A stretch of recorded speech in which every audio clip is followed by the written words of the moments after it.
你有冇試過喺人生最黑暗嘅角落，向上帝祈禱，但係覺得佢好遙遠，甚至懷疑佢到底有冇聽到？呢種距離感，會唔會令你嘅心靈感到疲憊，甚至想放棄？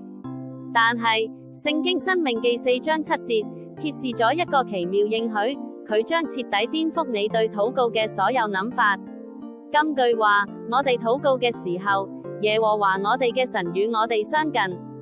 呢句唔只係歷史文字，更係一個永恆嘅事實，一個我哋往往忽略嘅真實。想象一下，當你跪低禱告，向上帝傾訴喜樂同憂愁時，佢唔係喺遙遠高天，而係就喺你身邊。佢親近到，就好似你觸手可及一樣。你每一下呼吸，每個心思，佢都細心聆聽，溫柔回應。呢份無條件嘅愛同同在，就係神想俾你體驗嘅。唔使再孤單，因為你嘅神永遠都喺你左右。